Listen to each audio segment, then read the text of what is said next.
apparently from your answers, I've gathered that you were not great at academics, or you were great at academics, except maths. I wasn't till a certain point. Okay. Then I went on to study. I did an honors in mathematics as a rebellion to my father. For locking me in the bathroom. Yeah. I was like, you think I'm not good at maths? I'll show you. I'll do BA honors in maths from LSR in Delhi University. Wow. So that was the end of that. But no, I think I was more interested in the extracurricular activities. We had a 1 hour during school time which was called the activity period. So if you were a part of the dance group, you would go and practice that. If you were a part of the school play, you would go and do that, or whatever you wanted to do. So that was like the highlight of my day. And I always remember being in this activity period where I was doing some dance or doing some play, and then taking my shoes and running to class, and always being late for class. So up to a point I was like that. And I used to play tennis as a child, and I was very inspired by Steffi Graf, and I wanted to play well and all of that. But I think somewhere around class 8, this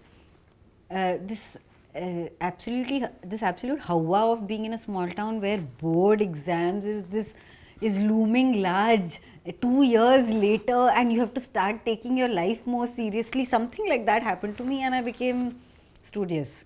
Okay. Yeah, I kind of, the extracurricular activities went on because it was a part of school time. Yeah. But the rest of it kind of faded away.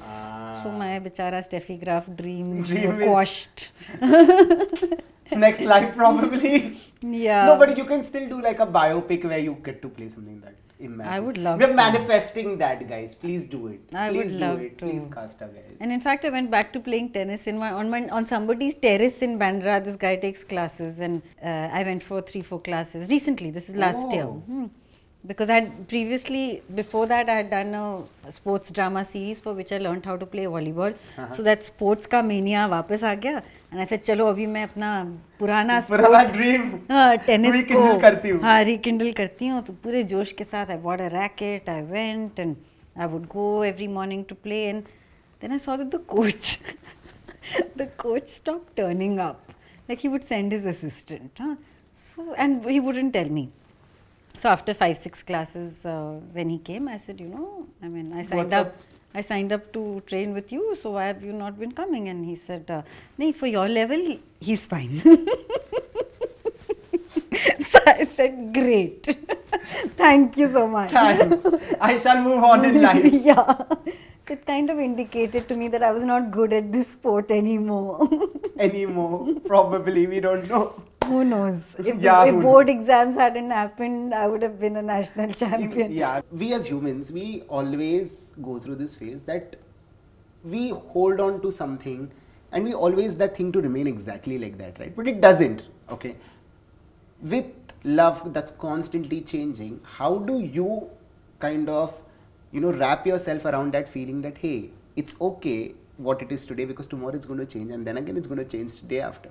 How do you wrap yourself around that? I mean, sometimes that's exciting that it changes, but sometimes it takes a little getting used to, like everything, like you walk into a new set and it can be great because it's new, but it's also scary because you don't know your way around it and you don't know whether you like it or not. For somebody who's been married for 13 years, I was shocked, by the way, with this newfound information. I'm today's day old. But for somebody who's married for 13 years, how does one keep the romance still alive? This is I don't know if we know the answer, if Mukul and I know the answer, but we try.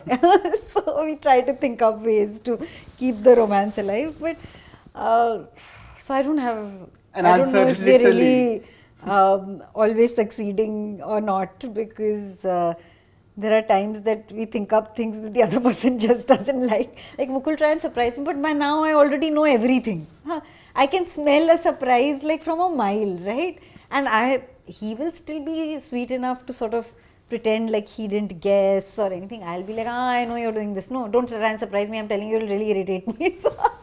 Wow. Yeah.